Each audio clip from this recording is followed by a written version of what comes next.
Good morning to everyone. We're going to get started. I'm John Pallone, Mayor of Long Branch, and on behalf of our City Council members who are here, members of the Long Branch Police Department and myself, we thank you all for being here today. We're honored to welcome Governor Phil Murphy back to Long Branch this morning. And we also are glad to welcome a great group of legislators and public officials who are also here with us today as well. So in addition to Governor Murphy, we'll be hearing from New Jersey Attorney General Matthew Platkin, Assembly Speaker Craig Coughlin, who I don't see here yet, Senator Paul Sarlo, Senator Vin Gopal, and Pete Andreev, who's the Executive Vice President of the New Jersey State Police Benevolent Association. Thank you, Pete. Also with us here today are Congressman Frank Pallone, Senator Anthony Bucco, Assemblyman Ronald Atkins, Assemblyman William Spearman, Assemblyman Kim Ulner, Assemblywoman Marilyn Paperno, Roseland Borough Mayor James Spango, Milburn Township Mayor Maggie Miggins, and we have our Long Branch Council members Bill Dangler and Mario Vieira. Governor Murphy's commitment to public service is remarkable. He has a genuine personal passion for serving the people of New Jersey, and I always thank him for that. His years of strong leadership have carried us through some very challenging times, and all along the way, he supported seniors, helped working families, and children throughout the state. Governor Murphy has always been an advocate for public safety, which is why we're here today. He recently passed laws to provide additional funding for law enforcement agencies, which has helped us significantly here in Long Branch, and strengthen much needed gun safety laws. Today, he's taking action on a serious issue that is impacting cities across our state.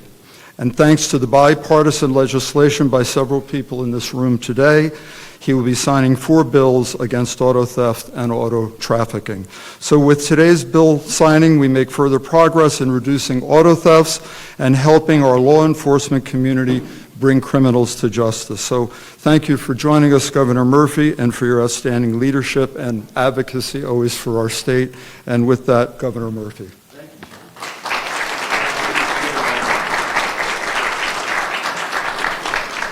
John, thank you. Good morning, everybody. This is a favorite room of mine. I've enjoyed being in this room, as Bill Dangler and others know, on many occasions, swearing members of council, swearing you in, John. It's an honor to be back in Long Branch, and thank you again for hosting us so graciously. I want to add, I won't repeat your acknowledgments, but I want to add a couple of names. Our Chief of Staff, George Helmy, is in the House. Lieutenant Colonel Sean Kilcummins is here representing the state police. To all members of law enforcement, it's an honor to be with you. We're going to hear from Pete shortly representing them. And I have to underscore triply, A, it's a bipartisan group of folks here today, and that's the way it should be. And B, my congressman is here, Frank Pallone. So I just want to make sure I say that for the record. Tony, keep an eye on him for you, if you could. And to all the other dignitaries and elected officials, it's an honor to be with you today. So over the past year, we've taken a series of steps to crack down on the troubling rise in auto thefts. Unfortunately, like almost every other state in America, we were not immune to what has been a national surge in car thefts. Working with our law enforcement partners and under the Attorney General's great leadership, we took action.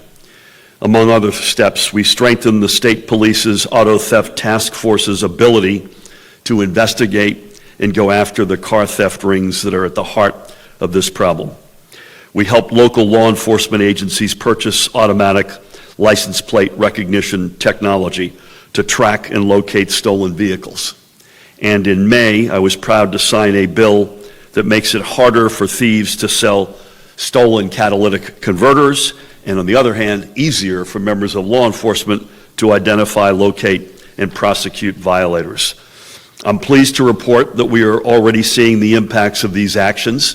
We saw a 10% decrease in auto thefts for the last 4 months of 2022 as compared to the same months in 2021. And from January through May of this year, and that's the latest month for which we have data, we saw another 10% decrease in auto thefts, again, compared to the same period last year. Right here in Monmouth County, last November following a months-long investigation that spanned 10 counties in 2 states. The state police broke up a crime ring that had stolen dozens of vehicles. So while these results show that we are making progress, and that's all good, we will not rest on just 10% reductions. We all acknowledge collectively that we need to do a whole lot more. We take this issue seriously, which is why today we're here to announce additional measures to protect New Jerseyans and their vehicles. So bear with me. First up, we are making it a crime to possess or distribute special tools to break into cars, specifically master key fobs or computer programs that can unlock and start a car. As cars have gotten more sophisticated with keyless entry and push-button starts, so have criminals and the tools they use. So this bill makes it a 4th-degree crime if you have or if you sell the hacking tools used to steal cars. Second, we are making it a more serious crime to steal a vehicle or knowingly accept one, depending on the value of the car. We're also giving more leeway for prosecutors to seek more serious consequences for those who repeatedly steal cars. So if someone has been convicted twice or more of stealing a vehicle or receiving a stolen vehicle, they could face longer jail sentences. For the safety of our communities, we must stop and deter those persistent repeat offenders that continue to steal vehicles. Third, we are eliminating the presumption of pretrial release for those charged with stealing a car or receiving a stolen vehicle if they were arrested or convicted for a separate auto theft offense in the past 90 days. This is the type of common sense, targeted tweak to bail reform that appropriately responds to changing circumstances. But I want to be clear at the same time. The evidence overwhelmingly indicates that bail reform in New Jersey is working. It has made our criminal justice system fairer while at the same time preserving public safety. This was a landmark achievement of both parties, by the way, accomplished before I got here, I have to say, under Governor Christie, and all 3 branches of government. And I will not support any efforts to unravel it. I have a unique perch for another week. I'm the chair of the National Governors Association, and I can't tell you how many governors, both parties, have come up to me and asked if they could learn more about our bail reform package in New Jersey, because it feels like it's one of the few places in America that's actually working. We are the gold standard. But this tweak, I think, is a smart one. Fourth and finally, we're making it a more serious crime if you are the head of a car theft ring or if you're part of a car trafficking network. We know that this is a relatively small number of criminals who are responsible for auto thefts in the state. So all of these measures are aimed at stopping these individuals and disrupting their criminal networks. While we do not take steps like this lightly, I can assure you, we must stop the criminal rings that are fueling this pattern. Now, if you may recall, I urged our legislature last November to pass additional laws as part of our comprehensive plan to combat auto theft in New Jersey. And I reiterated that call at our State of the State address in January. So we and I personally am tremendously grateful to the leaders here in this chamber, and for a few who could not be with us, for recognizing the seriousness of this issue and getting this important package of bills to my desk. And I want to in particular thank the Speaker of the General Assembly, Craig Coughlin, and he's not with us today, but the Senate President, another great leader, Nick Scuteri, and obviously all of the colleagues here from both sides of the aisle. Having your car stolen is a far more than an inconvenience. Just ask the hardworking New Jerseyans who depend on their cars every day to get to work or to pick up their kids or to get medical appointments. For so many of us, our cars are our lifeline. So to have it stolen can have terrible consequences for families and completely upend their lives. Not only that, we know that stolen cars are part of a larger problem. Too often these stolen vehicles are used in shootings and other violent crimes. So stopping auto theft goes hand in hand with our efforts to stop violence. Protecting New Jerseyans is without question my most sacred responsibility as governor. So we are fully committed to helping law enforcement deter car thefts and hold those who commit these crimes accountable. And I know my colleagues in the legislature, again across both parties, are equally committed to this goal. And I thank them again for working together to address this issue. We will never stop our efforts to keep New Jerseyans safe. Now, before I bring up the Attorney General, if you'll permit me, I want to make some remarks about a completely unrelated topic, and that is the tragedy that is unfolding at the port in Newark. I wanted to offer an update on this tragedy that has claimed, tragically, the lives of 2 firefighters and left 6 with injuries, including 1 critically injured and 3 moderately injured. We pray that each of them makes a swift recovery, and our hearts go out to the families and loved ones of Augusto Augie Akabu and Wayne Bear Brooks Jr., who lost their lives. We all feel the loss of these 2 long-time veterans of the Newark Fire Department, and I have ordered flags today to be lowered to half-staff across the state in their honor. As for the blaze itself, it is still uncontrolled. Unfortunately, the fire has spread significantly. Overnight, it went down 2 floors of the ship from the 9th level to the 7th and extended roughly 300 feet forward. Yesterday, George and I and others, including Mayor Ras Baraka and Congressman Rob Menendez, visited the port, where we were briefed by emergency response officials, and it is clear that we are dealing with an extremely difficult set of circumstances aboard a very large cargo ship. Due to the significant amount of debris inside the ship, the normal outflow sprouts are clogged, and water is not able to flow out at the rate that it is being pumped in. That means the issue of the ship listing is a growing concern. It is currently listing 3 degrees toward the dock. A 5 to 6 degree shift is the danger zone. Both the Coast Guard and a private marine firefighting company are poking holes through the hull to allow the trapped water to drain out. There is no timeline as to if or when the ship would reach the danger zone, as it remains to be seen how successful this operation will be. There are multiple firefighters on the ship itself. They're all privately contracted by the ship's owner and have specialized training in marine firefighting.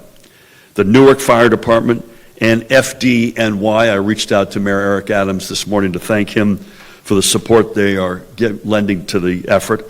Both continue to pump water onto the ship from the exterior. There's also a very sophisticated drone operation underway, courtesy of the Elizabeth Fire Department. A unified command has been established and is working with architects and the ship's owner to determine where sensitive materials are located on the ship, such as oxygen and fuel tanks, to try and avoid any additional explosions. We have confirmation that the cargo on board consists of both cars and containers. The containers are mainly filled with food items, so nothing overly flammable or toxic there. The cars, on the other hand, are the bigger concern. The Department of Environmental Protection is on site monitoring air quality along with the Newark Fire Department. Everything continues to operate normally at the port except for the 3 adjacent businesses nearest the fire, but the possibility of spot closures remain if the winds shift. This has been an all-hands-on-deck situation with units coming in from across the region, including fire departments and EMS agencies from, among other places, Newark, Elizabeth, Patterson, Milburn, Verona, Bayonne, Hoboken, Jersey City, North Hudson, as well as I mentioned FDNY, Port Authority, U.S. Coast Guard, and others.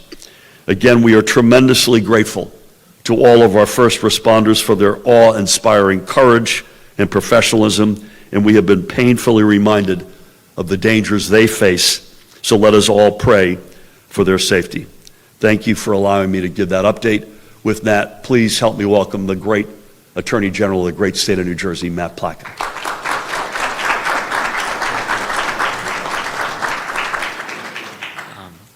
Thank you, Governor. First, let me extend my condolences to those firefighters who we lost and who are still, we're praying for the others who are injured, and to all the first responders there, thank you for everything you're doing.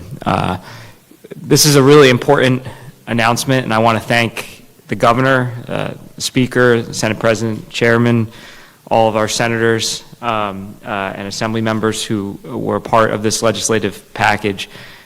When I came into office about a year and a half ago, I spoke to the Governor, and this was the first topic that came up. And he said to me, which is something that has been true, anything we need, we will get.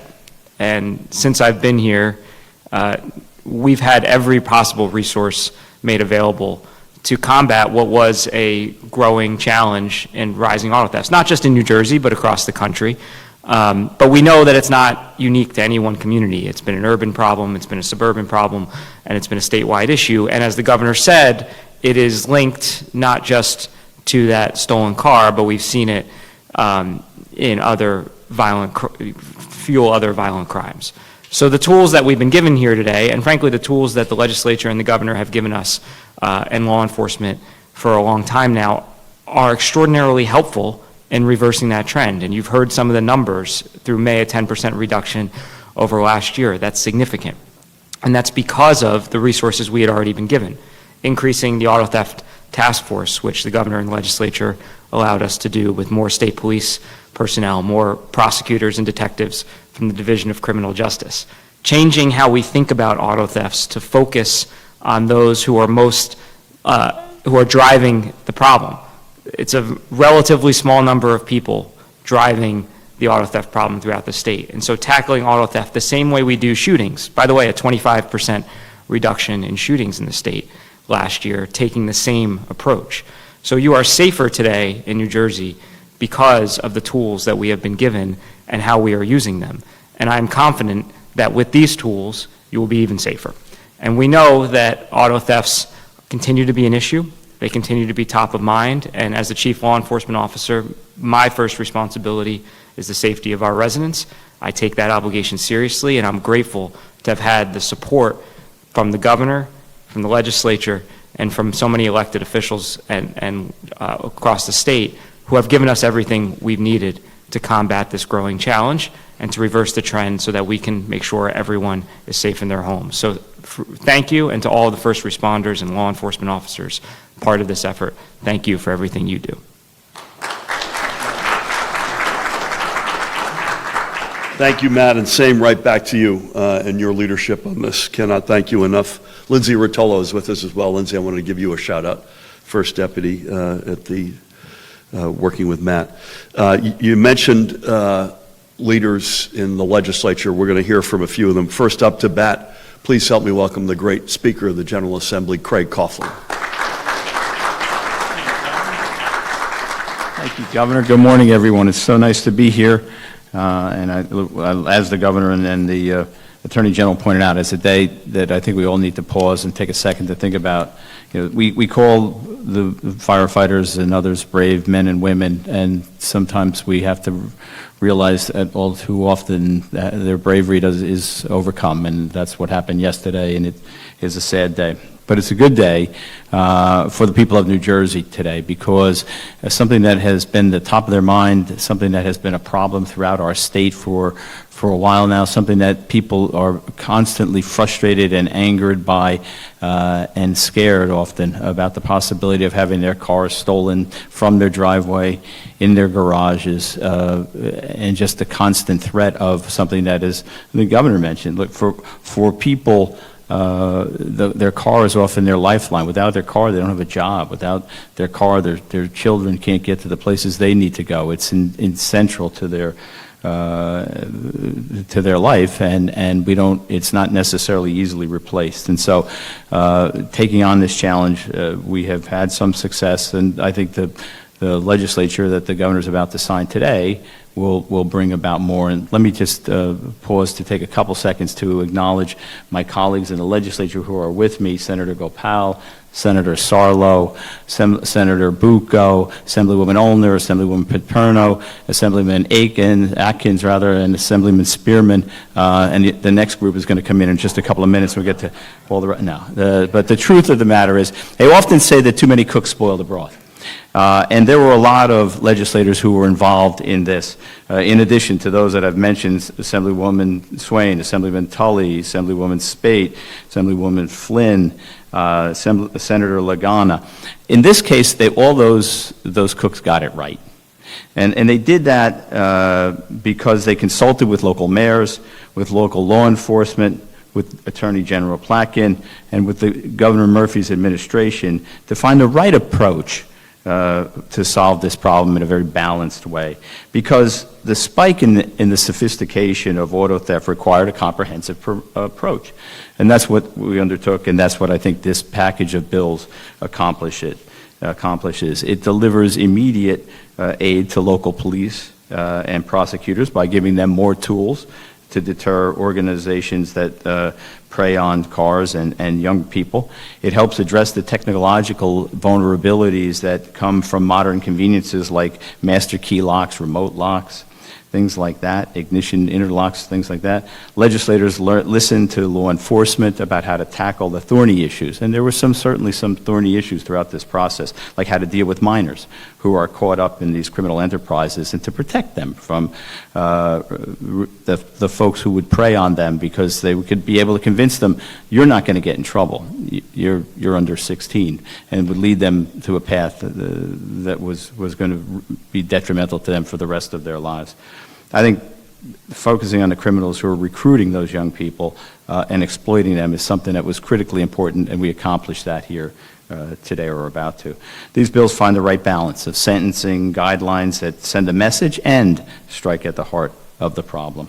The networks that have developed over the last few years will be easier targets to break up with these new laws. We're giving law enforcement the opportunity to fight back in a real way. The leaders of those networks will now face much tougher penalties, as they should, and criminal enterprises will be exposed.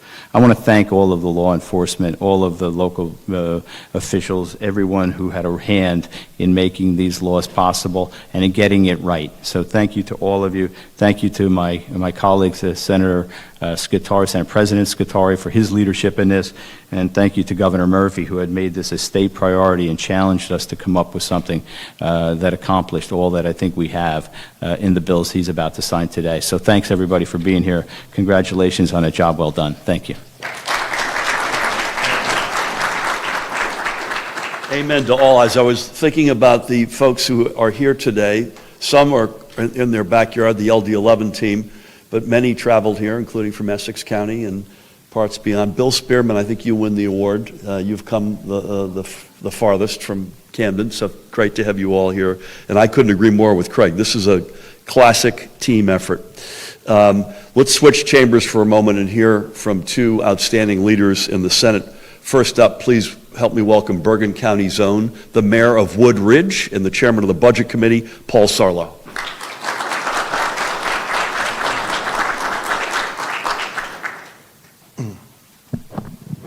Thank you, Governor. It's my honor and pleasure to be here in Long Branch, and thank you to all the officials from Long Branch for opening your chambers in your community for us today. I'm going to go back about 2 years when I started to begin to sound the alarms and bang the drum about auto thefts in Bergen County, and not just along the Route 4 corridor and the Route 17 corridor, but auto thefts into our communities. And as typical, my first call to the executive branch is typical to George Helmy, our governor's chief of staff, who always takes my phone call, and we began the conversation. And I want to just thank the governor, you, and the executive branch for really keeping an open mind during this process and providing us with all the resources and the collaborative effort that we undertook to get to where we are today. Immediately discussions with our General Matt Platkin. I think it was the first day you were in your office, we were on the phone talking about how we could provide the tools that are necessary to combat this. You immediately provided guidance to our local municipal police officers. There was some confusion on pursuits, and you provided some clarifications on that. And then the great leadership under Colonel Callahan and the state police for immediately jumping in and working with our local and county partners. So it was a collaborative effort that then led to a series of pieces of legislation. And my office had a hand. I think I'm the sponsor on all the bills here in one way or another. I want to thank Kelly Reyes from my office, very talented young municipal prosecutor who had a hand in drafting all this, working closely with the Attorney General's office. But we got it right. We did get it right. And we have a series of package of bills that goes at the heart of this. And that is, this became a very sophisticated, organized crime matter that only leads to additional violence. These cars that are stolen, we find all the time that are involved in other very violent crimes. And Governor, you did say it right on bail reform. I did support bail reform, and we did a great job there in a very bipartisan manner, keeping folks with addiction and mental health out of jail. But these very sophisticated organized crimes found ways to try to penetrate that. And here today, we're not undoing bail reform in any way, but what we're doing is we're providing our local police and our state police with the resources they need so we could crack down on these very sophisticated rings who are actually taking advantage of minors and using them in some of these car thefts.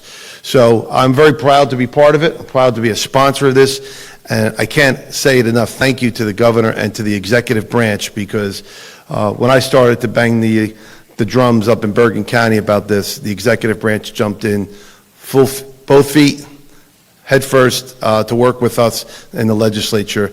And today we deliver a package of bills and of reforms that will go a long way to keep our streets safer in New Jersey. Thank you, and God bless all of our first responders, and of course our firemen who are still in danger up in Newark. God bless you all. Amen to all, Paul. The same right back to you and your colleagues. Great, as I mentioned, great spirit of teamwork here. So we're in his district. It's my county. I know it well, and I know that this has been a scourge in Monmouth County, and the LD11 folks know that very well. John Pallone knows it in Long Branch, and this is going to make, what we're doing today is going to make a big difference in a lot of places, including right here. Please help me welcome the outstanding Senator Vin Gopal.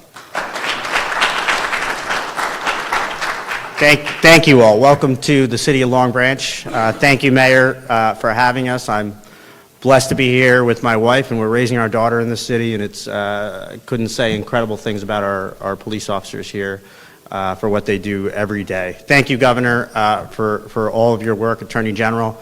I know Colonel Callahan was mentioned. Also, a shout out to Chairman O'Toole. I had a number of conversations with him over the last year as far as vehicles going in and out of the port, and he has been incredible getting his law enforcement. So everybody, as the speakers mentioned, have really worked hard together on this. There's been a lot of politics as it relates to bail reform and a lot of press releases, but the data speaks for itself. At the time, and as the governor mentioned, bail reform happened under Governor Christie. Every member of the Monmouth County delegation, Republicans at the time, voted for bail reform. So, we have to look at the data. We have to be driven by data. And today we're doing some tweaks and some additions to build on a lot of the resources that have already been provided. And I want to thank Speaker Coughlin and Chairman Sarlo, as well as Senate President Scutari and Chairwoman Pinter-Morin. This is actually the second straight budget the city of Long Branch has received money for its police department because of many of the challenges we had last year, as the mayor and congressman know, at Pier Village and elsewhere. And there has, because of challenges that are outside of Long Branch, unfortunately. So there has been a really strong commitment and a lot of conversations and a lot of bipartisan working. Senator Bucco and I spoke last year because he had similar problems in Morris County, and everybody working together to make today happen. And as the speakers previously mentioned about the awful loss of the two firemen up in Newark, who we all send their love and prayers, we need to continue to remember all of our law enforcement, our firefighters, our EMTs, our first responders who are on the front lines each and every day, not knowing what car theft or what home invasion they may walk into, and we need to make sure we never take them for granted, and I know we're doing that today. So thank you very much. Vin, amen to all. Well said, and thank you for your leadership. Last but not least, frankly, maybe the most important person to speak today, representing law enforcement in the law enforcement community, and representing specifically the New Jersey State Policemen's Benevolent Association. Please help me welcome their Executive Vice President to give us our final words of the day, Pete Andreev. Pete.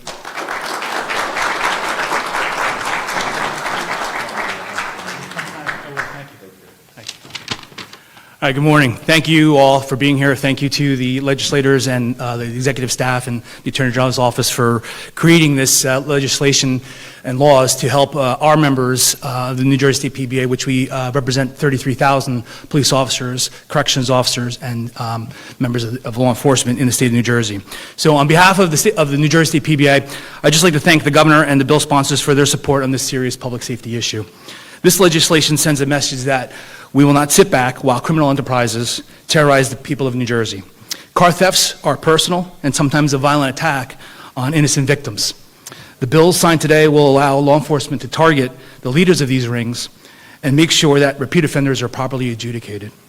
The State PBA believes that the best way to protect these people is to give law enforcement the tools to target and punish the true criminals in our society. These bills will do just that. And again, we can't thank the leadership of our legislature and our executive branch and our Attorney General's office for having the foresight to see this, to do this, and enact these laws that will help all of the residents in New Jersey and our visitors as well to our Jersey Shore and elsewhere. So thank you again for your time. And again, our PBA also is has sent our thoughts and prayers and to the unions of the firefighters in Newark and Elizabeth for their members that passed away and also are gravely injured right now in the hospital. So again, thank you all for your time, and I appreciate your allowing me to be here. Thank you.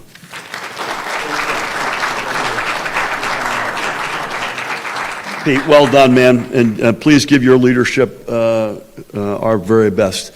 So, as they say in Hollywood, it's a wrap. I'm going to step to my right and sign this. I want to thank each and every one of you for being here today, especially our members of law enforcement, and I want to thank John Pallone in particular as our host this morning. This chamber is a very special chamber for a lot of us, including for yours truly, and I don't know where we'd be without the federal fight that we get every single second of every day from your brother, Congressman Frank Pallone. With that, if you think you're getting a pen, come on down and join me.